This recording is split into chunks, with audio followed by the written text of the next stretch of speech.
নমস্কার বন্ধু। Malay Mukhopadhyay, confederation of state government employees. বন্ধু, সর্বোচ্চ আদালতের নির্দেশ মোতাবেক যে বকেয়া ডিএ কর্মচারীদের পাওয়া কথা ছিল, আজ পর্যন্ত তা সব ধরনের কর্মচারীরা পায়নি। বিশেষ করে গ্র্যান্টিনেট কর্মচারী এবং যারা কলকাতা কর্পোরেশন এলাকায় থাকে সেই সকল ব্যাংক থেকেও অবসরপ্রাপ্ত কর্মচারী সমাজদের এখনো পর্যন্ত একটি পয়সাও পায়নি। এখন নয়া সরকার এসছে, আপনাদের সামনে ভিডিওর মারফত এই বক্তব্য তুলে ধরলেই অনেকেই বলছে ৪৫ দিন সময় দিন, ৪৫ দিন সময় দিন। আরে বাবা, এটা তো সর্বোচ্চ আদালতের নির্দেশ। সরকার পরিবর্তন হয়ে নূতন সরকার আসুক বা না আসুক, সরকার কন্টিনিউয়াস প্রসেস। ৫ই ফেব্রুয়ারি ২০২৬ সর্বোচ্চ আদালতের রায় কি বলেছে আমাদের কি বারংবার বলতে হবে? নির্দিষ্ট সময় দিয়েছিল,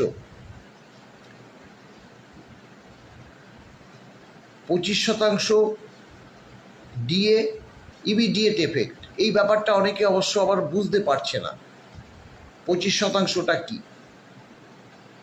দেখুন, টোটাল যে ১/৪/৮ থেকে ৩১/১২/২০১৯ পর্যন্ত যত বকেয়া ডিএ হবে তার ২৫%, মানে ধরুন ১০০ টাকা হয়েছে, তার ২৫% দেওয়ার কথা ছিল সেই মার্চ মাসে ৩১ তারিখের মধ্যে।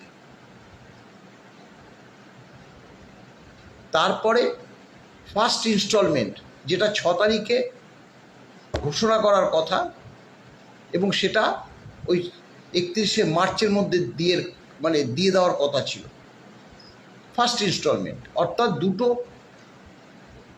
মিলে যদি সেখানে ২৫% দিত, তাহলে ২৫ ৫০% আমাদের অলরেডি, মানে ১০০ টাকা ক্যালকুলেশন হলে ৫০ টাকা আমরা পেয়ে যেতাম। এবং তারপরে যে কটা ইনস্টলমেন্টে হোক না কেন সেটা দিতে হবে ১৫ই মের মধ্যে। সময় অতিবাহিত হয়ে গেছে। ইন্দু মালহোত্রা কমিটি মাধ্যমে এই যে ইনস্টলমেন্টগুলো ঠিক হবে, কবের মধ্যে দেবে, সেটা যদি সরকার ২-১ মাস সময় নেয়, সেগুলো মাননীয় ইন্দু মালহোত্রা কমিটি দেখবে, তাদের নির্দেশই আমাদেরকে মানতে হবে, এরকম বার্তাই কিন্তু সর্বোচ্চ আদালত দিয়েছিল। কিন্তু ইন্দু মালহোত্রা কমিটি এখন কি করছে সেটা তো আমরা কিছুই বুঝতে পারছি না। এখন দেখুন, যে বকেয়া ডিএ, এটা আমরা সর্বোচ্চ আদালতে যে নথি পেশ করেছি, শুধু সর্বোচ্চ আদালতে না, এখানে আপনার ট্রাইব্যুনাল, উচ্চ আদালত, পরবর্তী সর্বোচ্চ আদালত।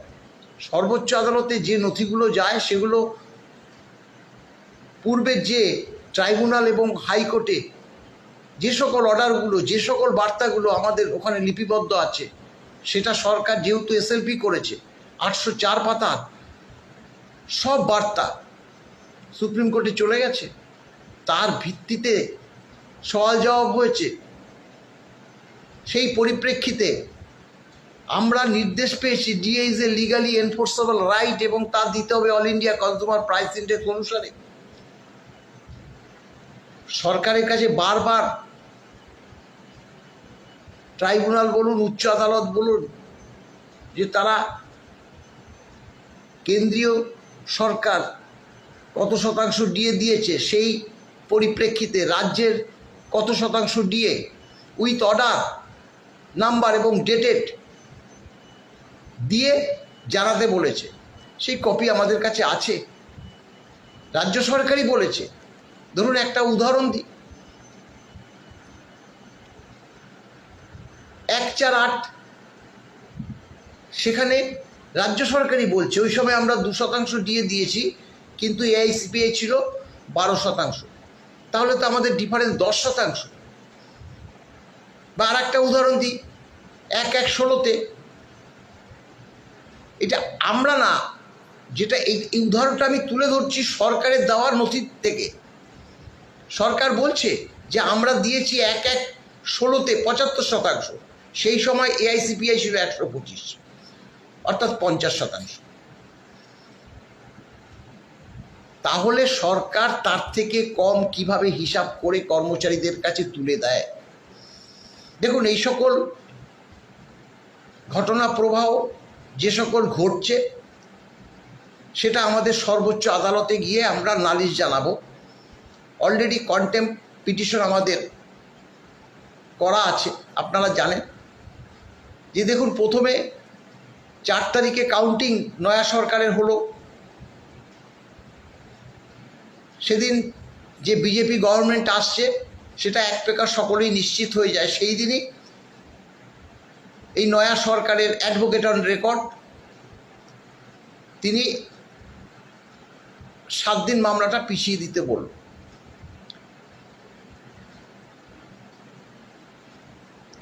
সেই পরিপ্রেক্ষিতে সেই মামলাটা, যদিও সেদিন আমরা উপস্থিত ছিলাম, সর্বোচ্চ আদালতে মাননীয় 2 জাজ উপস্থিত ছিল না বলে মামলাটা হয়নি।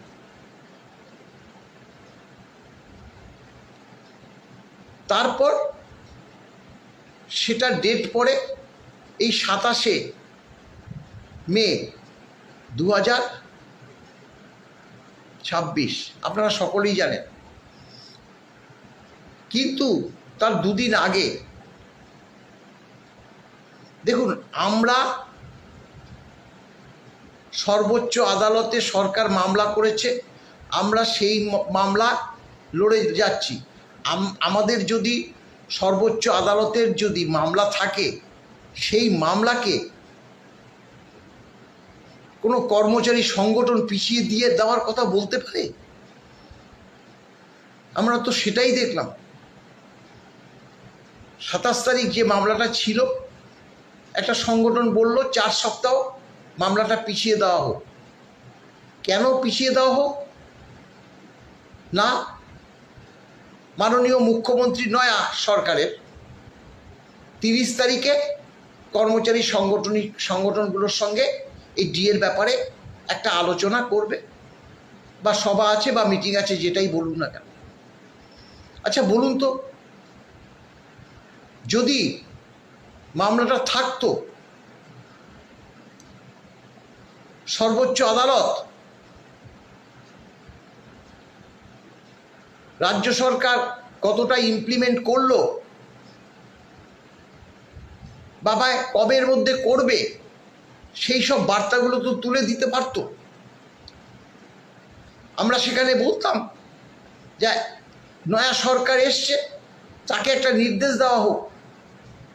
পূর্বের যে সরকারকে 15ই মের মধ্যে সম্পূর্ণ ডিএটা দিয়ে দেওয়ার কথা বলা হয়েছিল, সেখান থেকে আরেকটু সময় বাড়িয়ে সেটা নয়া সরকারকে দিয়ে দেওয়ার কথা বলা যেতে পারত। কিন্তু 27 তারিখ মামলাটা যখন উঠল, কেন্দ্রীয় সরকারের সলিসিটর জেনারেল মাননীয় তুষার মেহতা, তিনি ওই এক কথা বলল, 1 সপ্তাহের মতো পিছিয়ে দেওয়ার কথা বলল। এখন 1 সপ্তাহ পিছিয়ে দেওয়া মানে 27 তারিখের পরে 28 তারিখে একটা ঈদের ছুটি ছিল, আপনারা সকলেই জানেন। 29 তারিখ হয়ে সর্বোচ্চ আদালতে এখন সামার ভ্যাকেশন চলছে। সেটা 13 তারিখে, মানে 13ই জুলাই সর্বোচ্চ আদালত খুলবে। মামলাটার ডেট পড়েছে সেই 22শে জুলাই। এর মধ্যে আমরা যে এই যে যাদেরকে এখনও যারা ডিএ পেল না, গ্র্যান্টিন এইডের কর্মচারীরা যে ডিএ পাচ্ছে না, বিশেষ করে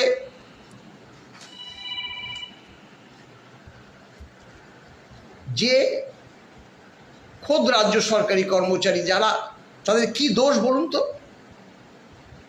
তাদের দোষ তারা কলকাতা কর্পোরেশন এলাকায় থাকে।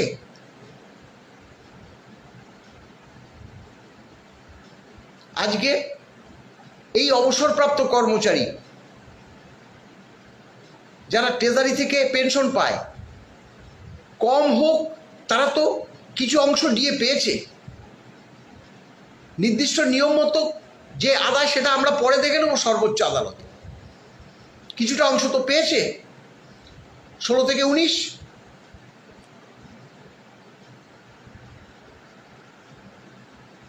নয়া সরকার আসলো, কিন্তু সেই পোর্শনটুকু ও পায়নি।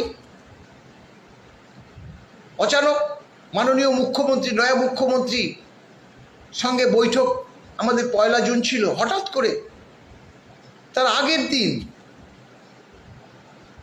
একটা অংশ টাকা ট্রেজারিগুলোতে ঢুকে গেল অবসরপ্রাপ্ত কর্মচারী সমাজের কাছে। আমরা আজ পর্যন্ত, আজকে যে ভিডিও করছি, আজ পর্যন্ত কত শতাংশ হারে ওই টাকাটা ঢুকলো অবসরপ্রাপ্ত কর্মচারী সমাজের কাছে জানতে পারিনি। ভাবুন, সরকারি তহবিলের টাকা ডি হিসাবে ঢুকে যাচ্ছে, কত শতাংশ ডিএ দিচ্ছে, আমরা মামলাকারী সংগঠন জানবো না?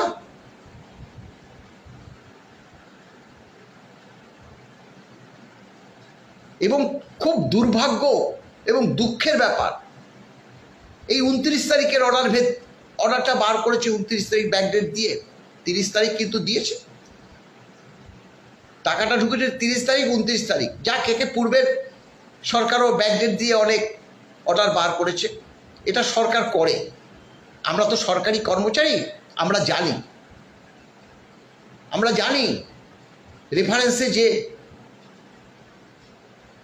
রেফারেন্স নাম্বার ডেট দিয়ে যে ফাইলগুলো হয় 1, 2, 3, 4, 5, 7, 8, 9 ফাঁকা থাকে। অর্থাৎ প্রত্যেক ডেটেই বেশ কিছু রেফারেন্স নাম্বার এবং ডেটের অংশ ফাঁকা থাকে। ভাইটাল কোনো একটা ইনফরমেশন অর্ডার বার করতে হবে 1 দিন পরে বা 2 দিন পরে, তখন ওটা ব্যাকডেট দিয়ে করে দেয়। সেটা পূর্বের সরকারও করেছে, বর্তমান সরকারও করেছে। কারণ টাকা ঢুকেছে 30 তারিখ, 29 তারিখে অর্ডারটা বার করেছে। যাই হোক, সেগুলো ধরছি না আমরা। আমাদের মূল কথা যে অবসরপ্রাপ্ত কর্মচারীদের একটা অংশে কিছু বকেয়া দিয়ে ঢুকে গেলেও আর একটা অংশে কেন ঢুকলো না? দ্বিতীয়ত, এই গ্র্যান্টিন এইড কর্মচারীদের পূর্বের সরকার তারা নোটিফিকেশন জারি করেছে। তাদের যে সম্পৃক্ত যে সকল ডিপার্টমেন্টগুলো, তাদেরকে ফিনান্স ডিপার্টমেন্ট নির্দেশ দিয়েছে তাদের ক্যালকুলেশন করে ফিনান্সে পাঠাও। সেটাও অর্ডার ভিত্তিক বলেছে। ডিপার্টমেন্টগুলোকে নিয়ে ফিনান্স মিটিং পর্যন্ত করেছে। হায়ার এডুকেশন আছে, স্কুল এডুকেশন আছে,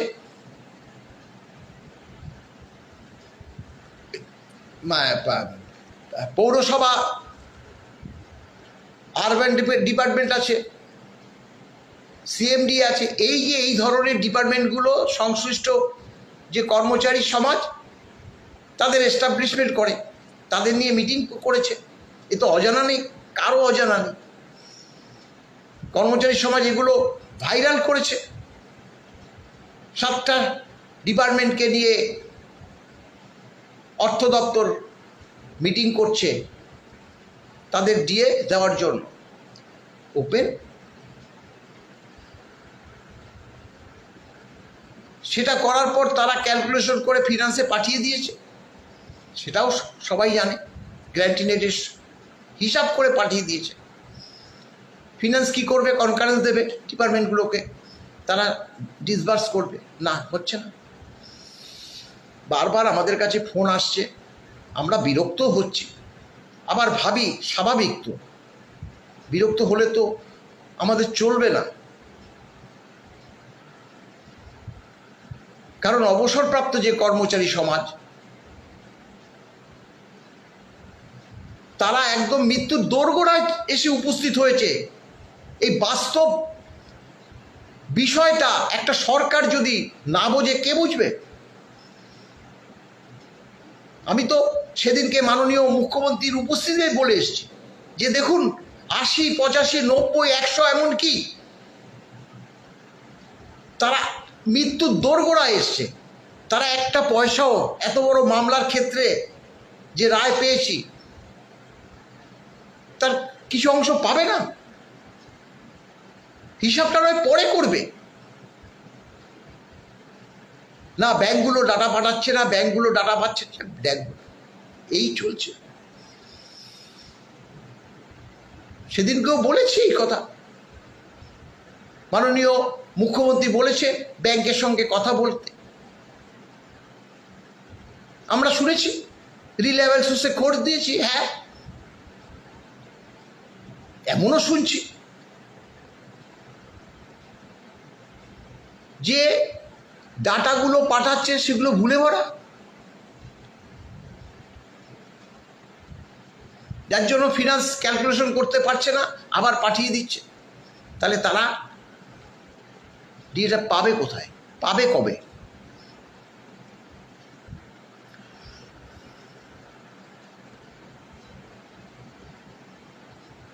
বারবার আমরা এই বার্তা দিয়েই চলেছি, রোজই ভিডিও করতে বসলে পরেও ফোন আসছে, বন্ধ করে দিতে হচ্ছে, সাইলেন্স করে রাখতে হচ্ছে। আর কিছু কিছু কর্মচারী সমাজ আছে যারা একটু মানে না বুঝে তারা অচানক ফোন করে বসে। আচ্ছা বলুন তো, 1/4/8 থেকে এই যেটা 29 তারিখের অর্ডার ভিত্তিতে দিয়েছে, 1/4/8 থেকে 31/12/15 যারা রিটায়ার করেছে, অবসর নিয়েছে, এই জিনিসটা তারা বুঝছে না। 1/4/8 আগে যদি রিটায়ার করে, ধরুন 1/7/7 রিটায়ার করেছে বা 1/1/8 রিটায়ার করেছে, তাহলে ওই তারা 1/4/8 থেকে এই 31/12/2015 পর্যন্ত তাদের ডিএটা দিয়েছে, বা মাঝামাঝি রিটায়ার করেছে, ধরুন 1/10/8 রিটায়ার করেছে, তারপর থেকে পেয়েছে। ধরুন 14তে রিটায়ার করেছে, 14 থেকে 15 পর্যন্ত বকেয়াটা পেয়েছে, তাহলে বাকি অংশটা কি?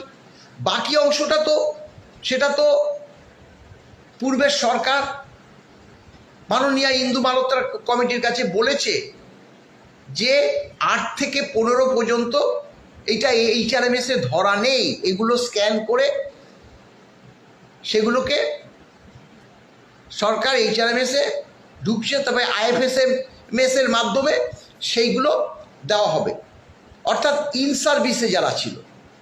কিন্তু তারা বলছে হয়তো তারা রিটায়ার করে গেছে 14তে, তারা স্বাভাবিকভাবে 14 থেকে 15 দেবে 1 বছর, তখন তারা বলছে কই আমাদের তো 1/4/8 থেকে দিল না। বা 16 সালে রিটায়ার করেছে, তারা জিজ্ঞাসা করছে স্যার আমাদের তো এই যে 1/4/8 থেকে ডিএটা হলো সেটা তো দিল না। আরে বাবা, ওখানে তো সেই সময় তো ইন সার্ভিস ছিল। এই বাস্তবগুলো তখন বলে হ্যাঁ হ্যাঁ হ্যাঁ ভুল হয়েছে। ভুল হবে কেন? এত বছর চাকরি করার পর সাধারণ জিনিসটা তো বুঝতে হবে।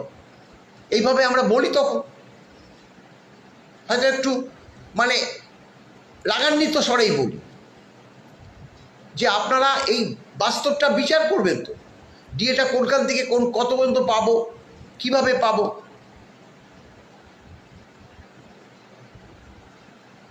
ব্যাংকগুলো যদি ডাটা ভুল করে, সরকার সরকার এখানে অনেক এখানে কলকাতার 3টে পেয়ান অ্যাকাউন্টস আছে, 1 নম্বর 2 নম্বর 3 নম্বর।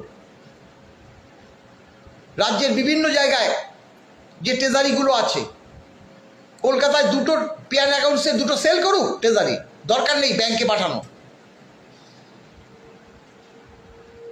ওখানে ট্রেজারি থেকে পেনশন হোক, ট্রেজারি পাঠাবে ব্যাংকে, যেই ব্যাংক থেকে পেনশন তুলবে সেখানে পাঠাবে, কিছু ভুল হবে না। ব্যাংকগুলোর অতটা দায় নেই, ব্যাংক সরকারের খায়ও না পড়েও না। সরকারি কর্মচারীরা ডিএ পেলো কি পেলো না, না হলে ব্যাংকগুলো কেন বুঝছে না, কেন ডাটা ভুল করবে, কেন অ্যানোমালিস থাকবে ডাটার মধ্যে, হিসাবের মধ্যে? ডিএ কি বেশি দিয়ে দিয়েছে, ডিএ কি কম দিয়ে দিয়েছে? সন্দেহ তো সেটাই হয়।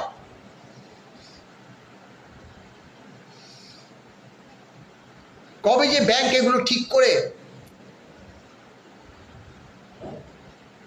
তা কর্মচারীদের কাছে বা ফিনান্সের কাছে প্রথমে পাঠাবে এবং ফিনান্স ক্যালকুলেশন করে পাঠাবে, তারপরে যে বকেয়া ডিএটা পাবে, আমরা তা জানি না। বিশ্বাস করুন, আমরা আর কতটা করব, কিভাবে করব, আপনারা বলে দিন। একটা কর্মচারী সংগঠন তারা নিজেরা বলছে মামলা পিছিয়ে দিন।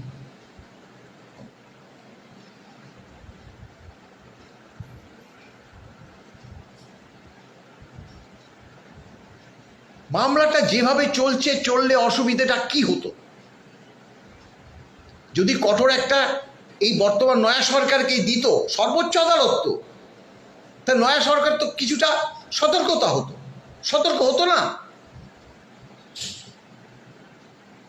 তাহলে কঠোর মনোভাবটা যাতে না দেখায় তার জন্যই কি মামলাটা পিছিয়ে দেওয়ার কথা বলেছে?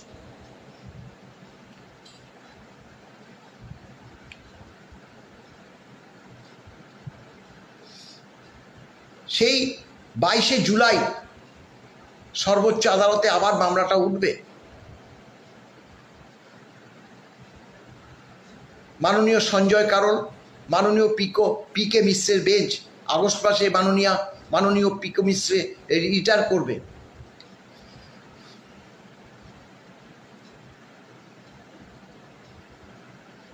জানি না, তবে আমরা এই লড়াই চালিয়ে যাব। আমাদের এই লড়াইয়ের মধ্যে দেখুন, আমি আবারও বলছি, আমরা তো বলছি, তো নয়া সরকার এসছে। নয়া সরকারকে যদি সর্বোচ্চ আদালত একটা কঠোর সিদ্ধান্ত চাপিয়ে দিত, যেটা আপনারা অবিলম্বে এইসব কর্মচারী সমাজকে যেটা এই সময়ের মধ্যে দিয়ে দিন,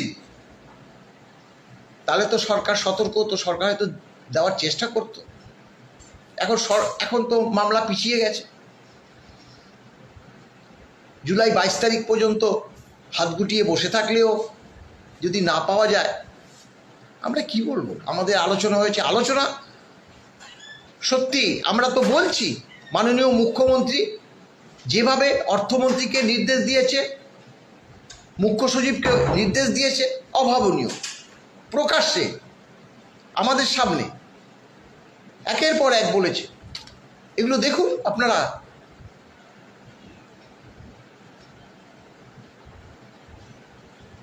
সেই দিন তিনি যেটা বলেছিলেন, আমি সেদিনকেই মিডিয়ার মাধ্যমে বলেছি, গত পরশুদিন মাননীয় মুখ্যমন্ত্রী সেটাই বলেছে।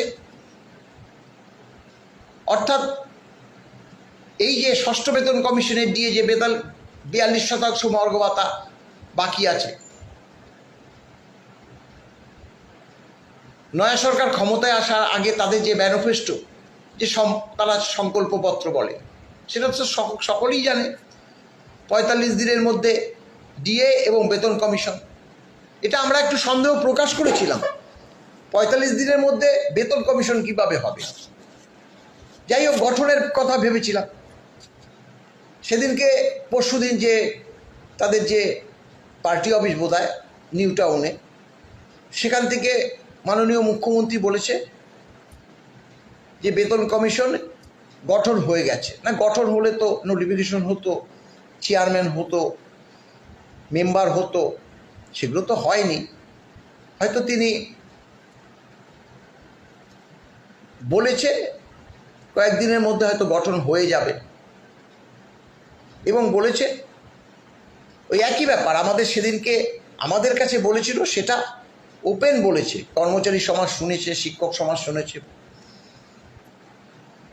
যে একটা বড় অংশ দিয়ে 22 জুন অর্থাৎ বাজেটের দিন ঘোষণা করবে।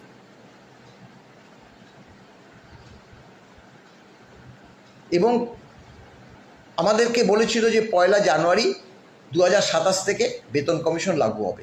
এটাকে আমরা কনগ্রাচুলেশন জানিয়েছি। অভাবনীয়, কারণ 1/1/26 থেকে যে বেতন কমিশন, সেটা যদি আমরা 12 মাস পরে পাই, সেটা আমাদের কাছে অনেকটাই বড়। কেন বলছি, এই যে ষষ্ঠ বেতন কমিশন 4 বরং 48 মাস পরে পেয়েছি, 4 বছর পরে পেয়েছি। সেখানে 1 বছরের মধ্যে যদি বেতন কমিশন আমরা হাতে পাই এবং তার সঙ্গে যদি এআইসিপিআই মেনে ডিএটা পাই, এটা কর্মচারী, অবসরপ্রাপ্ত কর্মচারী সমাজের একটা বিরাট পাওনা। যেহেতু তাদের ম্যানিফেস্টোতে বলা আছে এবং মাননীয় প্রধানমন্ত্রী বলেছে, মাননীয় স্বরাষ্ট্রমন্ত্রী বলেছে, মাননীয় মুখ্যমন্ত্রীও বলেছে, এটা হয়তো পাবো। তা আমি আবারও, গতকালও আমরা চিঠি দিয়েছি, আপনারা সকলেই দেখেছেন, এই একই বার্তা, যেটা মুখে বলছি সেটাই পাঠিয়েছি, মেল করে পাঠিয়েছি।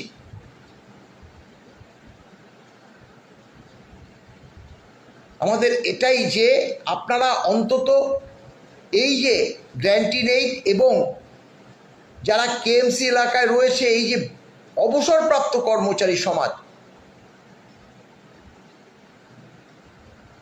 আপনারা দুটো ক্ষেত্রে অবসরপ্রাপ্ত কর্মচারী সমাজকেই দিন না প্রথমে, পরে সেটা নয় দেখা যাবে সর্বোচ্চ আদালতে।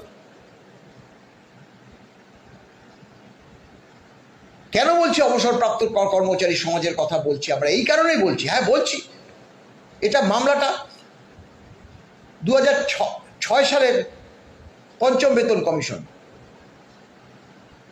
সেই সময় বামফ্রন্ট সরকার, তাদেরও বঞ্চনা ছিল। সেই বঞ্চনায় আমরা যারা আন্দোলন করেছি, আজকে তারা অবসর নিয়েছে। মহাকরণের অভ্যন্তরে আন্দোলন কে না জানে, যার জন্য 5ম বেতন কমিশনের 6 মাসের মধ্যে রিপোর্ট প্রকাশ করতে হয়েছিল বামফ্রন্ট সরকারকে। তারা 1/8 থেকে দিয়ে দেওয়া শুরু করেছিল, কিন্তু পরবর্তী তৃণমূল সরকার এসে সেই সময় এমন দমনপীড়ন আরম্ভ করলো, আন্দোলন একদম শিখে উঠলো, কেউ আন্দোলনে যেতে পারছে না, যার জন্য আমরা মামলা করেছি। আজকে সেই সময় 2006, 2001 থেকে 1 সালের কথা বলছি, সেই সময় বামফ্রন্ট সরকার 2000 টাকার বোনাসটাকে 1000 টাকা করে দিয়েছিল। মহাকরণ উত্তাল, খাদ্য ভবন উত্তাল, লবণ হ্রদের অর্থাৎ সল্টলেকের দপ্তরগুলো উত্তাল। কেন 2000 টাকার বোনাস 1000 টাকা করে দেওয়া হলো? সেই সময় বিরোধী দলের নেত্রীও আমাদের এই আন্দোলনকে কুর্নিশ জানিয়েছিল। তিনি বলেছিলেন তখন যে আমি ক্ষমতায় আসলে দিয়ে দেব। সে তো ইতিহাস, ছেড়ে দিন। অন্তত অবসরপ্রাপ্ত কর্মচারী সমাজ, তারা যাতে 70 ডিএটা পায়, তার জন্য বর্তমান পশ্চিমবঙ্গ সরকারের যে অর্থ দপ্তর, তার আমলাদের কাছে করজোড়ে নিবেদন করছি, আপনারা প্রায়োরিটি দিয়ে এই দিকটা দেখুন। ভালো থাকবেন, নমস্কার।